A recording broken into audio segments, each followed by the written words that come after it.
I'm Tom. And I'm Oz. And we are here doing a tasting as part of WineAlive's Summer Sipping Series. And we're going to be doing Scottish spirits with Ian MacLeod. And forgive me if I'm wrong, but you look suspiciously like the barman. I do. I then feel what does that make you? like the barfly. That'll do me nicely. That's a roll for you, Oz.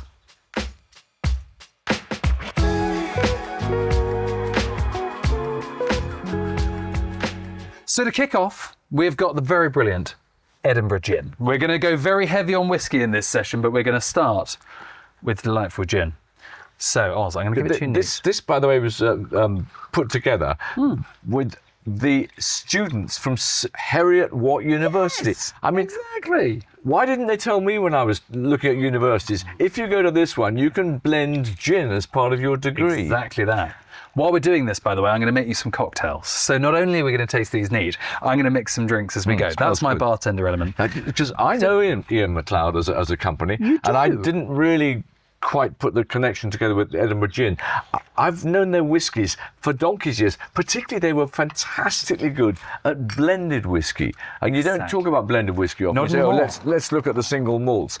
I remember at things like the great BBC good food shows and all those kind of things, we'd always, me and the chefs and the other wine people would always seek out Ian MacLeod, and they always had these fabulous blended whiskies. So I'm delighted to see. It's nice to be back. Yeah, it's lovely to be back. And I'm very pleased to taste their gin. What I love. Can I taste this gin first? Please, taste. Tell me what's in it. So what I love about gin as a category is gin reflects the place it comes from, right? So all around the world, you get gins that are of their place. This is juniper. Obviously, it has to be. You've got citrus, you've got mulberries, which are quite a rare thing. You've got lavender, you've got really beautiful pine. So there's this lovely resinous pine note that runs through it. Something is really coming up on the back of the palate. Yeah. And then once you mix it and blend it into a gin and tonic, which we're doing here, it lifts, it sits. That's the beauty of really great quality gin. It sits atop that quinine kind of, bitterness that you get from tonic. So Edinburgh is a good gin town or a bad gin town? Historically, it's been important, hasn't it? So you've got the Leith Docks, of course, which is where all of the kind of produce brought internationally for centuries has been coming into the UK. And in the 18th century, how many legal distilleries do you think there were going on in Edinburgh? Three. 8. I'll raise you to 8. How many illegal distilleries do you think there were in the 1800s? 68,000. Something along those lines. Exactly that. 400 apparently, but get 400 going on 68,000. And so, Edinburgh has got this rich history of gin making, as do so many places. Yeah. Across Europe. And so the idea that people would have stills at home, they would be making spirits like this, steeping them with botanicals that truly were of their place. That's because Leith was the great port. Exactly. That was the great wine port of Scotland, Leith. All the stuff used to come into Leith, which is just down the road from Edinburgh. And this is lovely. I do think this is a very good gin. It's delicious. And all the Edinburgh gins I know are good. 100%. Yeah. They do a whole range, right? There's an enormous quantity of them. But standing here now, early evening, beautiful summer's day, a gin and tonic hits differently, doesn't it? It just lands. It's such a beautiful pre-dinner. Gin is a drink of its place. A gin and tonic is the drink of its place that you're drinking it in. And I agree. So good. Just looking at the beautiful mature trees and the sky and this sense of, isn't England a wonderful place when the weather's good? Gin and tonic. There's nowhere better. Now, we're going to move to some more very traditionally Scottish elements. We've got 3 whiskies we need to get through us, so we're going to do this. The first of which is Glengoyne 12. You know Glengoyne, you've got it. You're all over it. Because one of the things, obviously the Ian MacLeod guys were so used to me turning up with all my chef friends at their stands. I eventually got a bottle of Glengoyne 10-year-old. Specially distilled for Oz Clarke written on the front. Come on. God bless you, boys. This is Glengoyne 12, so a couple of extra years going on. And it's Highland. The thing with Glengoyne, as you say, it's Highland. And when I think Highland, I think punch, I think power, I think fruit, I think intensity. But it's only just Highland, isn't it? Really, as we were saying earlier. It's just tipping out of the outskirts of Glasgow. Lovely and gentle. Yes, because Glengoyne is politically Highland because someone has drawn a line. But it's about 12 miles outside Glasgow. And in fact, the Glen goes down into Loch Lomond. And Loch Lomond is almost Glasgow's local Glen. And it's a lovely, gentle place. And gentleness is one of the things about Glengoyne. One of the reasons that this tastes such a mellow whiskey is that they say that they don't hurry the stills. A lot of the biggest companies push the stills as hard as they can to make as much whiskey as they can. Yes. And they don't listen to their stills. And they say you must listen to the chatter of your stills. Don't push them faster than they can go. Some stills are fast, some stills are slow. And Glengoyne, interestingly enough, say the spirit spends 3 times as long in the still at Glengoyne than it does in any other distillery in Scotland. And that would explain the softness, the mellowness, the sort of rather full beauty of this spirit. It's very nice. And then once it's off that still, it's aged, right? In a mixture of different casks. You've got ex-bourbon casks, you've got some really classic elements in there. You've also got sherry. Each of these whiskies that we're showing, there's a sherry cask involved in it as well, which is great. That makes sense. And the sherry cask will have spent years being seasoned with good quality sherry. Absolutely. Giving all that richness. That works very well. Now, I think this is quite different from the Glengoyne I got. Do you? I think it's better. That's the thing. Come on, it's improved. It's better. The colour's so beautiful. There's no caramel, there's no additive to it. It's properly natural, well-made stuff. Yeah. I'm making a quick cocktail. You will have noticed I'm doing this. I wondered what you were doing. This is the Glengoyne Honeybee, as we're calling it. And look, when you're drinking whiskey and you're making cocktails, lemon, honey, gingers, all of these flavours are kind of classics, aren't they? That's it. So this is 50 mils of Glengoyne, possibly a generous 50 mils of Glengoyne. Certainly for me. Exactly. 20 mils of lemon juice, 10 of a honey syrup, which we're throwing in. Here we go. There's a lemon to garnish. I'm going to give it a bit of that, love. Here we go. Nice. Give it a little bit of that, and then we're going to top it up just a touch with a little bit of ginger ale. So you've got all of the quintessential classic whiskey-based things. And this reminds me of drinks like the penicillin, and it reminds me of hot toddies, but this is the kind of fresh, easy, early afternoon for self-serve. It's good, isn't it? Early afternoon, Thomas. Maybe late afternoon. Yes. Maybe my tongue's slipping. Afternoon. I had quite a bit of gin also. Come on. It works. Very nice. It's good, isn't it?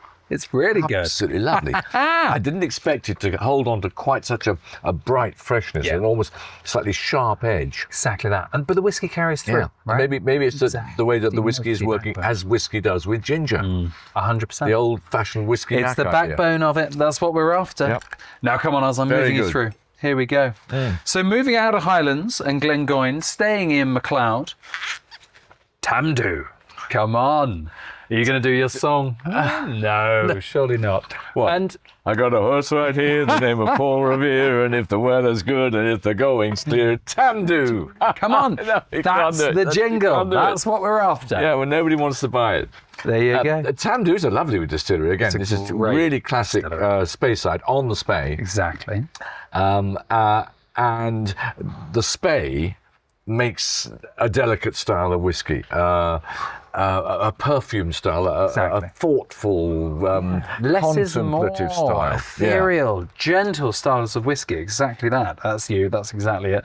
So the joy of Tamdhu. I did give you some. I'm pretty sure that's it. That's exactly it from the colour. Yes. What I love about this is Oloroso cask. This is the age. That's why that colour's a bit deeper. Exactly. Yes. Exactly. Dark, nutty, intense Oloroso casks, dry-ish Oloroso, and you get this kind of richness of mouthfeel to that.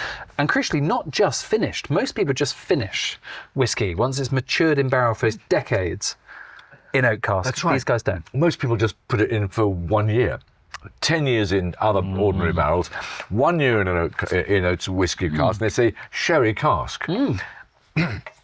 This has spent 12 years in a barrel, absolutely, when it arrived in Scotland, suffused with rich Oloroso sherry. And that rich, nutty character really does show on the way. And it ends up almost creamy. It's good, isn't it? He's not talking to me I am anymore. listening to you. I'm listening to you. Never Come talk on. to a barman when he's working. Exactly. Now, I couldn't agree with you more. It's creamy. It's not delicious. sweet by any stretch of the imagination, but it's got this sweetness to it, and it's got that lovely, nutty, gently raisined character. It's beautiful. Absolutely stunning. There are several well-known whiskies which are finished in sherry casks, which are actually much richer and sweeter than that. That's a pretty elegant whiskey. Yeah. It's a proper Speyside. I'm making you a Tamdhu 12 Summer Cooler. Oz, this is what we're doing. It is 50 mils of Tamdhu 12, little couple of dribbles of our friend Angostura bitters, which is very, very nice. We're going to throw a bit of lemon in there once again. At least I would do if I had some Oz. Here we go. I'm going to go lime. I'm going lime. I think it's going to work. I'm going lime. Come on. Keeping it citrus. And then topping that up, stretching out once again with some lovely ginger ale. So similar kind of vibe. The Angostura is there just to give it a little extra bitterness, a little bit of extra kind of weight and texture to it, which I think will play quite nicely with the Oloroso. That's the idea. I think Angostura bitters is a fantastic addition to so many drinks. And again, it's a bit like a spritz. You know, it's an early evening, slow sipping style. Late afternoon has gone to early evening now. I know, it's slipping back, isn't it? It's the same. The lovely thing about Angostura, even though you didn't put much in, you can still smell the Angostura on top of that wine. It lends that delicious bitter character to it. There's peels in there in terms of citrus peels now. And the Tamdhu sits beautifully. You get that lovely sherry note still riding through it. It's very nice. Really good. Really good. I need to come to your bar more often. It's not bad, is it? It's Have a I thing. got a tab here, or am I The going stock to pay at take the end doesn't of- work. Yeah, no, your tab is absolutely, don't worry, so you're absolutely fine. We'll deal with that in another thousands time. already. That's fine. My stock take, goes awry a little bit, unfortunately. That's the thing. very nice. It's good, isn't it? Tamdhu. Now, the finisher. What we're going to do is I'm going to take you to Islay, that beautiful, tiny little island off the west coast. I love it. I played in the Islay International Golf competition once. Did you really? I'm not sure I finished. In fact, I'm sure I didn't, but I did come away with the sweater. Did you? And I've still got this red sweater I just occasionally wear, which says Islay International Golf Competition. I love it. On. So you've been there, you've spent time. It's a wonderful island. It is so primal. Exactly that. It's a brutal landscape, isn't it? This is windswept. What we're thinking about here is we're thinking of distilleries right down on the rocky, very craggy coastline, scrubland clinging to those cliffs and the kind of shore. Strong breeze constantly from the sea. Breeze. Gale. Breeze. Where's the middle of breeze is coming? Exactly. It's a gale. It's coming straight in from the Atlantic. Yeah. It is bursting with ozone and iodine and salt. Iodine's the word. It really, really shows in I think it shows in everything about Islay.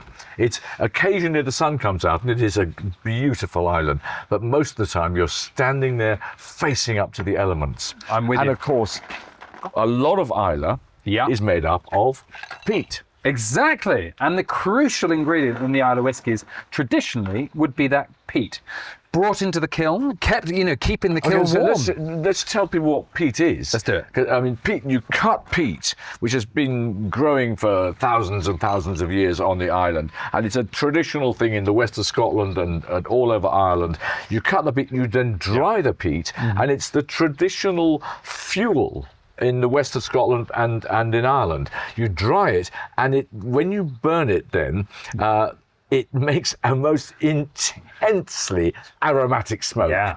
And again, it's playing on the iodine, isn't it? Yeah. It's playing on that medicinal, really intense character it brings. TCP. But That's that what means it's that about. when you're making the malt, when you're malting all the grains, to do that you need to heat them, and you have a fire underneath which heats all the fumes from the fire go up into the malt. Well, normally nowadays you'd use coke or something like that, something very neutral, but not if you put peat into the fire. All the smoke that goes up there is intensely aromatic, and that means the malt you then use to make the whiskey is intensely aromatic. Isn't it stunning? It's great. I'm just about to try. I've been talking to It is such a distinct style. Smokehead.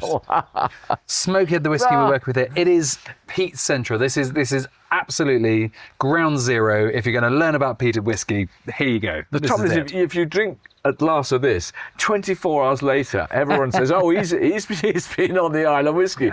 People can tell. It sticks around, doesn't it? Yeah. I used to, when I was working in Soho, in bars and sort of restaurants and that sort of thing, we used to clear out of, the clubs and bars that we were working in at 1 a.m, go into Soho. You used to have a pint of beer after work, and you used to have a chaser of high peat whiskey. And it used to be the sort of mark of end of a long service, everybody camaraderie together. It's a brilliant drink. It's an amazing thing. It is like TCP. Yeah. But it's like celestial TCP. Celestial TCP. That's the name of my third album, actually. That's the thing. Nobody bought it. The critics panned it. That's because I was playing the bongos on it. You were, it was. Yeah. It was back in your bongos era. Now, I'm making an old-fashioned, the classic, quintessential whiskey cocktail, or a twist on it. What we've done here is I've put some Angostura bitters into a glass, both orange Angostura and standard Angostura. And we've poured in the Smokehead whiskey on top, and we are now stirring it down over some ice. For the sake of the camera, I used a bit of sugar syrup, the eagle-eyed of you might have caught. The tradition here would be to use a brown sugar cube or something like that and to muddle it down together. But we're not going to have time for that. So the idea is this is like the Negroni or other great short drinks. It is made pitch perfect. The difference between a great one and a bad one is the dilution, the serve of the temperature, and getting that absolutely bang on. So an undiluted old-fashioned is like rocket fuel and a bit, it's a bit clunky.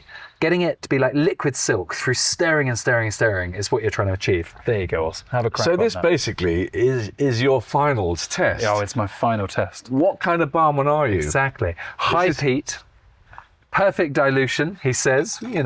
Having done it for about 10 seconds, you probably want to stir these at home for a minute and a half. And if I was you,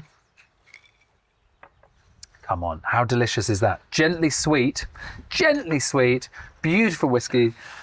A little bit of this, get a bit of orange peel in. That's what you need. That's what it's missing. Can you muddle that in as well? Come on. You don't want to muddle your peel. I have to say, an old-fashioned with a peated Islay malt is, I'm not sure I've had it before.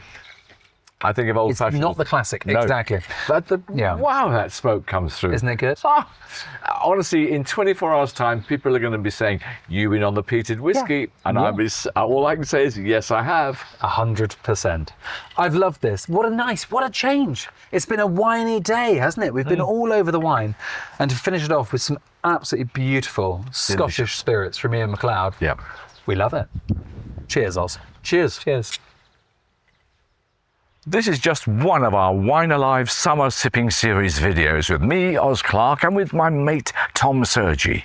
If you'd like to know more about the wines we've tasted, head over to our blog at wine-alive.com and check out our other videos. Don't forget to like, share, and subscribe. Thanks again for watching, and we hope you sip splendidly this summer.